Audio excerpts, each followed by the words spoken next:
오늘 에스더 1장을 우리가 살펴보고 있습니다. 얼마 전 일어났던 어금니 아빠 사건을 기억하십니까? 차마 입에 담기도 힘든 사건을 저지른 것도 모자라서 우리나라 기부 시스템의 맹점을 이용하여 몇 억을 착복하고 호화 생활을 누리는 데 썼다는 보도를 접하신 적이 있을 것입니다. 그리고 형편이 어려운 아이들을 돕겠다며 전화로 후원금을 4년 동안 128억을 모아서 2억 원만 기부하고 자신들의 호화 생활하는 데 소비해서 경찰에 붙잡힌 사건이 얼마 전에 보도된 바 있습니다. 사람의 감정을 이용해서 이처럼 파렴치한 범죄를 저지르는 사람들 때문에 정작 도움을 받아야 할 사람들이 도움을 받지 못하고 가뜩이나 경제가 어려운 상황 가운데 사람들의 지갑이 열리지 않는데도 이제는 기부에도 인색해서 한 유명 기부단체가 목표로 했던 금액을 채우지 못하고 있는 소식을 들은 적이 있습니다. 지금까지는 기부단체에서 알아서 어려운 사람들을 잘 분별하여 돕겠지 하고 5,000원, 10,000원 이렇게 기부해 왔지만 이런 사람들의 불신을 조장하는 사건들이 연이어 일어나자 이제는 남을 돕고자 하는 사람들이 직접 현물이나 현금을 주면서 기부 문화가 조금은 변화되는 것 같습니다. 사랑하는 성도 여러분, 저는 지금 기부 문화를 바꾸자고 드리는 말씀이 아닙니다. 남을 긍휼히 여기고 돕는 것은 정말 좋은 일 아닙니까? 그리고 그리스도인이라면 꼭 실천해야 하는 덕목 중에 하나입니다. 가난한 성도를 돕거나 형편이 어려운 사람들이 있다면 우리는 어떤 형태로든 적극적으로 도와야 할 것입니다. 하지만 오늘 본문의 배경이 되는 바사, 즉 페르시아는 전혀 그렇지 못했습니다. 페르시아 왕국을 다스리는 이 왕은 자기를 과시하는 데 여념이 없었습니다. 오늘 이 본문을 통해서 세 가지로 교훈을 받고자 합니다. 첫 번째로 하나님 나라에서만 참된 잔치가 있습니다. 우리가 살펴보고 있는 이 에스더서는 아하수에로 왕의 소개와 왕이 베푼 성대한 잔치에서 일어난 사건을 토대로 귀환기 때의 에스더와 유다 백성들의 삶을 보여주며 전개하고 있습니다. 아하수에로 왕을 간략히 말씀드리자면 이 사람은 다리오 왕의 아들이고 36세의 나이로 이 바사의 왕이 됩니다. 이때는 이스라엘이 바벨론에게 패망해서 유배되었던 이스라엘 백성이 페르시아 초대 왕이었던 고레스의 칙령을 통해서 유대 땅으로 귀환한 지 52년이 되는 해입니다. 그리고 이 에스더서와 관련 있는 시기는 아하수에로 왕이 다스린 지 3년에서 13년 사이를 보여주고 있습니다. 어쨌든 이 아하수에로라는 이름을 헬라식으로 표현을 하면 크세르크세스라는 이름입니다. 혹시 영화 300이라는 것을 보신 분이 계신지 모르겠지만 거기에 등장하는 페르시아 왕 이름이 바로 이 왕입니다. 그리고 그는 왕후 한 명 외에 약 360명이나 되는 규모의 규방을 가진 왕이었습니다. 규방이라는 것은 후궁을 뜻합니다. 우리나라의 군왕과는 비교도 되지 않는 국토를 소유하고 있었고 1절에 보니까 인도에서 구스까지 약 127지방을 다스리는 그런 왕이었던 것입니다. 이 엄청난 재력과 힘을 가진 왕이 아하수에로 왕입니다. 이 왕이 즉위한 지 3년째 되던 날 자신의 수도인 수산궁에서 나라의 대신들과 그리고 신하들을 위한 성대한 잔치를 베풉니다. 성경에서는 바사라고 불리는 이 광대한 나라에서 왕은 무려 180일 동안 잔치가 지속되게끔 합니다. 이 광대한 제국에 있는 군대 장수들과 각 지역의 귀족들과 그리고 관료들이 왕의 잔치에 다 초대되었고 이 잔치를 통해서 페르시아 왕국의 영화로운 부와 위엄과 영광스러운 명예를 드러냅니다. 그런데 이 오랜 기간의 잔치는 단순히 먹고 마시기 위해 모인 것이 아닙니다. 이후 그리스도와의 전쟁을 위해 중요한 정치적 그리고 군사적 계획을 의논하고 준비하기 위한 것으로 모였을 것이라고 성경학자들은 말하고 있습니다. 아무튼 이 성대한 잔치를 왕은 계획했고 그리고 이것으로 신하들의 충성을 이끌어내며 내부 결속을 다지는 방편으로 사용했던 것입니다. 하지만 과도한 물질과 화려하고 사치스러운 장식과 그리고 절제 이른 잔치는 도리어 아하수에로 왕의 권력이 얼마나 빈약한 토대 위에 세워져 있는가를 절실히 보여주고 있습니다. 사랑하는 성도 여러분, 이것은 비단 그 당시에만 문제가 되었던 것은 아닙니다. 지금도 하나님 없다는 세상은 물질주의로 나아가고 있는 것을 우리는 잘 알고 있습니다. 그리고 내면의 아름다움보다 외적인 화려함을 추구하는가 하면 힘을 숭상하는 태도로 치장하여 환호받기 일쑤입니다. 그렇지만 이런 것들은 그리 오래가지 못합니다. 세상에 그 어떤 것도 영원한 것은 없습니다. 곧 실증나고 그리고 자원이 소진되고 더 큰 힘에 무너져서 다른 것으로 대체되는 것이 이 세상 아닙니까? 그러나 우리 하나님 나라는 그렇지 않습니다. 그 나라에서는 영원한 잔치가 진행되고 있습니다. 세상이 주는 화려함보다 더 화려하며 외적인 번쩍거림보다 하나님이 주시는 빛으로 더 번쩍이는 잔치가 준비되어 있습니다. 그곳에서 저와 우리 성도님들은 예배자의 모습으로 서 있어야 합니다. 거기에 성령님이 조명해 주시는 것으로 우리는 하나님 나라에서 열리는 잔치에서 그리고 그 잔치에 기꺼이 참여할 수 있어야 합니다. 로마서 14장 17절에 보면 하나님의 나라는 먹는 것과 마시는 것이 아니요 오직 성령 안에 있는 의와 평강과 희락이라고 말씀합니다. 여기서 의는 하나님께 의롭다 인정받는 자에 걸맞게 모든 삶의 영역에서 하나님의 뜻에 순종하는 것을 의미합니다. 그리고 평강과 희락은 우리의 죄를 사함받고 하나님의 화목한 성도가 신앙 공동체 안에서도 서로 화목하게 지내므로 누리는 평안과 기쁨을 말합니다. 정리해보면 이 하나님 나라의 잔치는 하나님의 뜻에 순종하며 공동체 안에서 평안과 기쁨을 누리는 영원한 잔치라는 것을 저와 우리 성도님들은 깨달아야 합니다. 저를 비롯한 우리 성도님들은 어떤 잔치에 참여하기를 원하십니까? 어쩌면 세상의 잔치가 주는 달콤함과 당장 보이는 것으로 인해서 그릇된 판단을 할 수 있습니다. 또한 세상에서 잔치하는 것이 조금 더 부담이 안 된다 판단해서 그쪽으로 나아갈 수 있습니다. 그렇지만 성도 여러분, 하나님 나라의 잔치가 주는 영원한 즐거움을 포기하지 마시기 바랍니다. 자신이 정말 지혜로운 성도라면 저 우리 성도님들은 기꺼이 하나님 나라를 그리고 그곳에서 열리는 잔치를 만끽할 수 있어야 합니다. 또한 이 하나님 나라에 우리는 초대받았습니다. 이 주일에 예배의 자리에 나와 있다는 것 자체가 그 증거입니다. 어쩌면 주일 예배가 파하고 나면 오랜만에 가족 간의 여행이나 시간을 가지기 위해 떠나시는 분들이 계실지 모르겠습니다.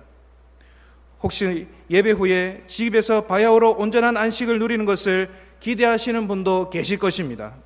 물론 육적인 피곤을 씻어내는 것은 매우 중요합니다. 예배를 드리는 것이 엄청난 노동이라고 가정해 볼 때에 이 쉼은 우리에게 중요하다는 것입니다. 저도 그런 생각을 해본 적이 있습니다. 그렇지만 하나님 나라의 잔치에 저와 우리 성도님들이 초대받았고 말씀으로 영원한 평강과 안식을 누리고 있다 생각해 볼 때 이 예배의 자리에 나와서 말씀을 듣고 있는 것이 얼마나 행복한 일인지 저와 성도님들은 잘 깨달아야 하겠습니다. 그런데 아주 특별한 상황에 놓여있는 성도님들도 계십니다. 몸이 불편해서 예배의 자리에 나오지 못하는 분들이 있다든지 그리고 일하시고 있는 그런 일터의 상황과 여러 가지 이유로 인해서 하나님 나라 잔치에 오지 못하는 분들이 계십니다. 이 얼마나 안타깝고 안 된 일입니까? 그러므로 예배 드리기 어려운 상황에 놓인 성도님들을 진심으로 위로하면서 예배 자리에 나올 수 있음에도 오지 않는 분들을 권면하면서 영원한 잔치는 오직 하나님 나라 천국 잔치밖에 없다는 이 사실을 알며 이 주일에도 승리하시는 저와 우리 성도님들 되시기를 진심으로 바라고 원합니다. 두 번째로, 우리가 속한 공동체는 하나님의 걸작품입니다. 180일간의 잔치가 끝난 후에 이제 다 끝나는가 싶더니 왕은 이 수도 수산에 있는 백성들을 위해 7일간 잔치를 베풉니다. 잔치 장소는 왕궁 후원뜰에서 이루어지고 있습니다. 여기에는 높은 지위에 있는 사람들로부터 낮은 계급에 있는 자에까지 모두 초대되었습니다. 잔치 장소도 대단히 화려합니다. 백색, 청색, 녹색, 그리고 적색의 그런 휘장을 대리석 기둥의 은고리에 그리고 자색끈으로 메어서 장식합니다. 한번 상상해 보십시오. 그리고 화반석과 백석 등 귀한 돌을 바닥에 깔고 그 위에 금과 은으로 만들어진 의자를 놓았으며 여러 모양의 금잔을 식탁에 두었습니다. 이처럼 왕궁의 보물과 귀중한 재료로 장식함으로써 왕은 온 나라의 관리들과 그리고 수산의 백성들에게 자신의 부와 위엄을 드러내고 과시하고 있습니다. 왕은 또한 이 왕실의 포도주를 아끼지 않고 제공합니다. 7절에 보면 왕이 풍부하였으므로 라고 나오는데 이것은 왕의 손에 따라 라는 뜻을 가지고 있고 여기에 나오는 손은 소유, 힘, 후함, 너그러움이란 의미를 함축하고 있습니다. 즉 포도주를 대표로 해서 잔치 음식이 넘쳐남을 암시합니다. 그리고 성경에서 히브리어로 이 잔치라는 뜻은 포도주를 마시다라는 뜻에서 파생되었는데 이는 포도주를 마시는 것이 잔치를 대표하는 표현임을 알려주고 있습니다. 왕이 잔치를 베푸는 동안에 이 왕후 와스디도 왕궁에서 여인들을 위해 잔치를 열었습니다. 사실 3절에서 10절에 나오는 이 왕궁의 잔치에 대한 말씀은 화려함과 그리고 풍부함과 후함으로 묘사되고 있지만 사실 이 잔치는 사치스럽기 짝이 없는 이 궁중잔치는 반대로 왕의 허세와 백성 간의 극심한 빈부격차를 보여주기도 합니다. 그런데 7일 잔치의 마지막 날에 사건이 일어납니다. 왕과 왕후 간에 예상하지 못한 일이 벌어진 것입니다. 왕은 포도주를 먹고 마음이 즐거워지자 4시 700여 명에서 왕후 와스디를 데려오라 합니다. 11절에 보면 왕후의 관을 정제하고 라고 말씀하고 있는데 이렇게 한 것은 그가 왕후의 신부님을 확실히 드러내려는 의도로 볼 수 있습니다. 그리고 11절 말미에 왕후의 용모가 보기에 좋았다라고 말씀합니다. 왕은 왕후의 미모를 백성과 관료들에게 자랑하려 했던 것입니다. 그러나 왕후의 미모를 다른 이들에게 과시하려는 것은 제국을 다스리는 군주로서 결코 현명한 처사는 아니었습니다. 어쨌든 왕후 와스디는 이 왕의 명령을 전해가지고 온 4시의 말을 듣지 않고 왕 앞에 나가기를 거절합니다. 왕후가 왕의 명령을 거절하면 어떻게 되는지 모를 리가 없었습니다. 그런데 이 왕후가 왕의 명령을 거절했다는 것은 그녀의 교만함일 수도 있고 왕의 소환에 대해 모욕적인 요구가 있었을 수도 있습니다. 하지만 성경은 그녀가 왕의 명령을 거절했다고만 나와 있기 때문에 더 이상의 추측은 어렵습니다. 그런데 왕의 반응은 한술 더 떠나옵니다. 왕은 왕후의 불복종에 진노했습니다. 왕명에 대한 아내의 거절로 인해서 왕은 신하들 앞에서 심한 모욕과 수치심을 느꼈기 때문입니다. 사랑하는 성도 여러분, 과연 아하수에로 왕은 와스디 왕후를 사랑하여 잔치에 참여하라고 했겠습니까? 사랑하는 마음이 1도 없었던 것은 아니었지만 그것보다 더한 이유는 왕은 이 왕후를 자신의 소유물로 인식했기 때문입니다. 그래서 자신의 전시품인 이 왕후를 과시하기 위해서 왕 앞에 단정하여 나오라고 명령한 것입니다.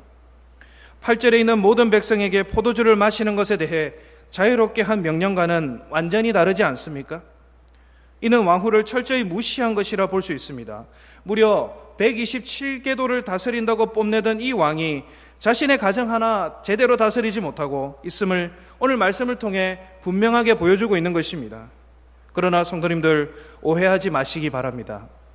아내나 자녀는 무조건 남편의 가부장적인 권위에 절대 순종해야 된다고 말씀드리는 것이 아닙니다. 또한 무조건 비판하고 부탁이나 요구사항이 있을 때에 그때마다 대들으라고 하는 것도 결코 좋은 방법이 아닙니다. 사람마다 차이가 있고 실수가 있지 않습니까? 잘못된 부탁이나 요구가 있을 수 있습니다. 하나님은 잘못된 명령이나 순종을 요구하시는 분이 아닙니다. 순종하되 우리에게 자유의지를 주셔서 자율적 판단에 근거해서 순종하게 하셨듯이 말씀의 순선안에 의한 순종이 우리 안에서 일어나야 합니다. 앞서 말씀드렸지만 저와 우리 성도님들은 하나님의 걸작품입니다. 우리의 가족도 마찬가지입니다. 정말 내 가족이 소중하지 않습니까? 사람마다 사랑하는 방법도 다르고 소중히 여기는 모습도 다를 수 있지만 본심은 사랑의 마음을 담아서 내 가족을 다 대하고 있을 것입니다. 그런데 오늘 본문에서 왕이 왕후를 진심으로 사랑하고 있다고 느껴지십니까? 물론 당시의 가족상과 지금의 가족에 대한 생각과 개념이 조금 다를 수 있습니다. 지금도 중근동 지방에 가보면 알겠지만 이슬람의 영향을 받고 있는 나라는 여자들이 눈만 내놓고 다니는 히잡을 쓰고 다니지 않습니까? 가정을 다스리는 남자에게 복종한다는 의지와 그리고 외부인들에게 이 아내를 보여주지 않는 것이 그들만의 룰이기 때문에 어쩌면 이해할 수 있지만 결국 그 사람의 인격을 바라보지 못하는 것 아니겠습니까? 따라서 왕은 이 왕후를 존중해서 잔치에 나오라고 한 것이 아니라 자신의 가치를 드높이기 위해 의관을 정지하여 나오라 한 것입니다. 저와 성도님들도 마찬가지입니다. 나에게 사랑하고 섬기라고 주신 지체나 가족이나 자녀를 한낱 전시품이나 내 자랑거리로 삼고 있지는 않습니까? 저도 자녀를 키우고 있습니다만 간혹 어떤 자리에서 내 자녀를 과시하기 위해 자랑하고 보여주고 싶은 적은 없는지 생각해 봅니다. 물론 우리 자녀들이 잘 되는 것이 나쁘다고 말씀드리는 것은 아닙니다. 하나님이 복을 주셔서 자녀가 잘 되는 것을 싫어할 부모가 세상 천지에 어디 있겠습니까? 문제는 나의 안에 있는 과시욕과 자랑하고 싶은 마음 때문에 내 가족을 이용하고 있는 것은 아닌지 생각해 보아야 합니다. 이 점에서 우리는 창세기 1장 27절에 말씀하고 있는 하나님이 사람을 창조하신 것을 잘 생각해 보아야 합니다. 우리 모습의 원형이 27절에서 무엇이라 말하고 있습니까? 자기 형상, 곧 하나님의 형상으로 만드셨다고 분명히 말씀합니다. 하나님의 모습 그대로 사람을 창조하셨기 때문에 어느 누구도 하자가 있게 창조하신 것은 없습니다. 그리고 이렇게 만들어진 사람으로 하여금 여러 가지 복을 주신 것을 우리는 기억해야 합니다. 이 복은 어떤 동물도 가축도 아닌 바로 우리들에게 주신 하나님의 절대 축복입니다. 그러니 우리 가족들, 특히 나의 모습 그대로 닮은 자녀들과 친척들이 정말 귀하지 않습니까? 물론 여러 가지로 마음이 맞지 않고 생각이 다른 가족들, 친척들이 있습니다. 하지만 오늘부터 이렇게 생각해 보시면 어떻겠습니까? 내 자녀는, 나의 가족은 하나님의 걸작품이야 라고 말입니다. 우리 경산 중부교회 공동체도 마찬가지입니다. 저를 비롯한 우리 성도님들은 말씀 가운데 모인 주님의 가족 공동체입니다. 주님의 피값으로 십자가 가운데 모인 저와 우리 성도님들입니다. 그러니 어찌 미워할 수 있겠습니까? 요한일서 4장 20절에 누구든지 하나님을 사랑하노라 하고 그 형제를 미워하면 이는 거짓말하는 자니 보는 바 그 형제를 사랑하지 않는 자는 보지 못하는 바 하나님을 사랑할 수 없느니라 라고 말씀합니다. 이는 보이지 않는 하나님을 사랑한다 해놓고 보이는 저 형제 자매들을 사랑하지 못하는 것은 거짓말하라는 자라고는 그 뜻 아닙니까? 나와 생각이 다를 수 있습니다. 이는 가족뿐만 아니라 교회 공동체도 그러합니다. 하지만 우리가 진실로 하나님을 사랑하여 이 자리에 나와 있다면 저기에 앉아있는 그 성도를 사랑하지 못할 이유가 어디 있겠습니까?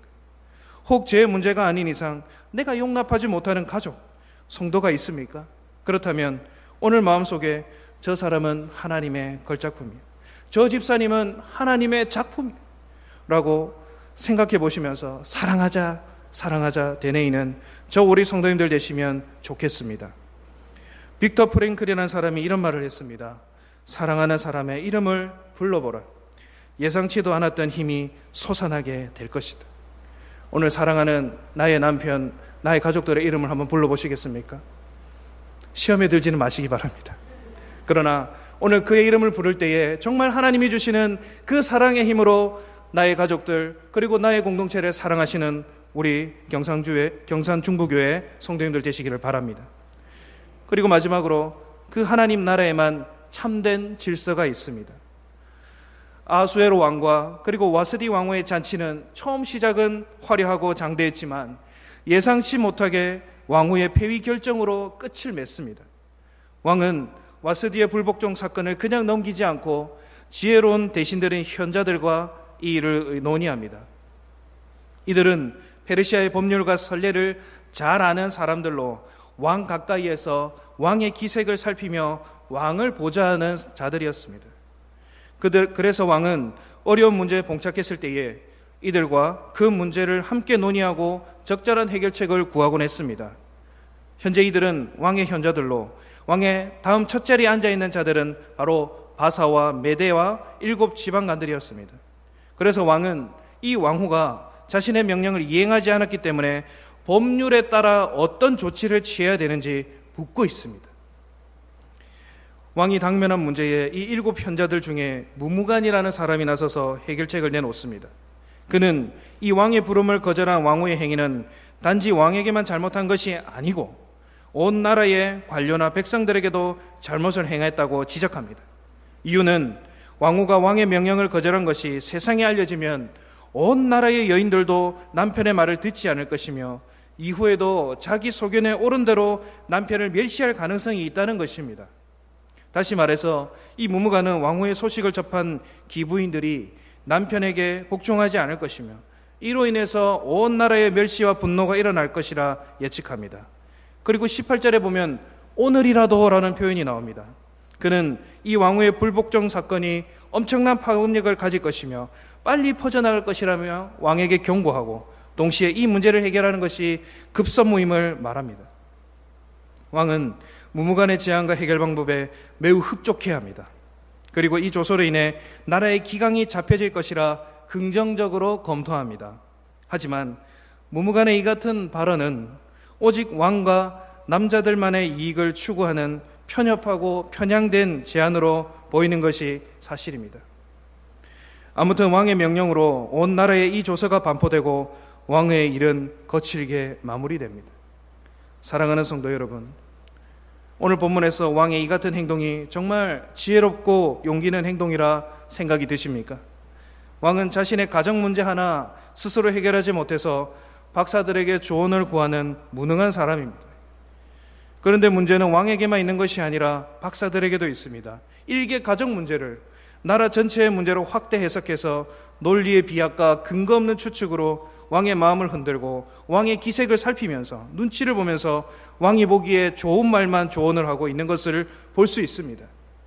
그리고 백성들이 남편의 말을 듣지 않을 것이란 심히 억측에 가까운 결론을 내리면서 왕의 명령을 반포하는 것을 볼 때 그들이 얼마나 무능하고 일처리함에 있어서 웃지 못할 상황에 처했는지 알 수 있습니다.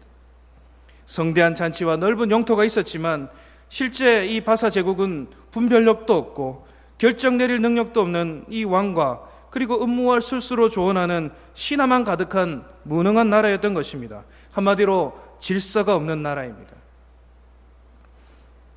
그러나 하나님의 나라는 질서가 잡혀 있습니다. 세상은 힘으로 강제하고 억압해서 질서를 세우려 합니다. 그렇지 않습니까? 물론 어느 정도의 강제력이 필요한 부분도 있습니다. 하지만 하나님의 나라는 사랑하고 오래 참고 관용하고 용서함으로 질서를 세워나갑니다. 만약 아하수에로 왕이 이 왕후의 불복종에 대해 관대하고 조금만 더 사랑하는 마음이 있었더라면, 정말 이 왕후를 사랑하는 마음이 있었더라면 이 같은 조서를 내리는 어리석은 행동은 하지 않았을 것입니다. 하나님의 나라는 오직 하나님만이 절대 권위를 갖고 있다는 사실을 잊지 않아야 하겠습니다. 권위라는 단어에 조금 의아하고 좀 부담이 될 수 있습니다. 하지만 그의 나라는 사랑과 인내와 그리고 관용이 그리고 이 질서를 유지합니다. 거기에 겸손이 더해집니다. 하나님이 절대 권위를 가지고 있다는 사실은 오직 그분만이 완벽하고 정의롭게 사용할 수 있기 때문입니다. 바사 왕국은 우리가 아는 세상과 똑같습니다. 그리고 오늘 그들의 행동과 신하들의 모습도 그렇지 않습니까? 인간이 정의와 진리를 추구하려고 노력하지만 그것은 어디까지나 불완전합니다. 좋은 법은 있지만 완전한 법은 없는 것처럼 말입니다. 그러므로 완벽하게 정의와 진리를 실천할 수 있는 분은 오직 하나님이심을 기억해야 합니다. 그리고 오직 그의 나라만이 완전하고 영원합니다. 세상의 질서와 하나님 나라의 질서가 서로 대척점과 같이 세상은 과시하고 드러내기 위한 것들로 가득 차 있지만 하나님 나라는 겸손과 순종의 질서로 가득한 곳입니다. 사랑하는 우리 중보교회 성도님들은 어느 길을 그리고 어느 나라를 택하시겠습니까? 조선 세종 때의 맹사성이라는 정승을 아마 잘 아실 것입니다. 그가 무려 19세의 장원 급제에서 군수로 부임했던 때의 일입니다. 그는 자만심이 가득한 청년이었습니다. 그런 맹사성이 한 지혜로운 노인과 이야기를 나누며 물어봅니다. 자기가 이 군을 다스리는데 어떤 좌우명을 가져야 합니까? 묻습니다. 그러자 이 노인이 담담하게 대답합니다. 그것은 나쁜 일을 하지 않고 착한 일만 하는 것입니다. 맹사성은 자신처럼 이 학식이 높은 사람에게 너무나 당연한 대답을 하는 이 노인에게 화를 냈습니다. 그러자 이 노인은 화를 내는 맹사성에게 아무 말 없이 찻잔에 차를 따랐습니다. 그런데 이 찻잔에 차가 흘러넘쳐 바닥을 적셨습니다. 그러자 이 맹사성이 더 화가 나서 이 노인에게 말합니다. 지금 뭐 하는 겁니까? 차가 넘쳐 바닥을 더럽히고 있습니다. 그러자 이 노인이 웃으면서 말합니다. 차가 넘쳐 바닥을 더럽히는 것은 알면서 학식이 넘쳐서 인품을 더럽히는 것은 왜 모르십니까? 이 말에 부끄러움을 느낀 맹사성은 황급히 방을 나가다가 출입문 윗자락에 머리를 세게 부딪힙니다. 아픔과 부끄러움에 어쩔 줄 모르는 이 맹사성에게 노인이 말합니다. 고개를 숙이면 매사에 부딪히는 법이 없지요.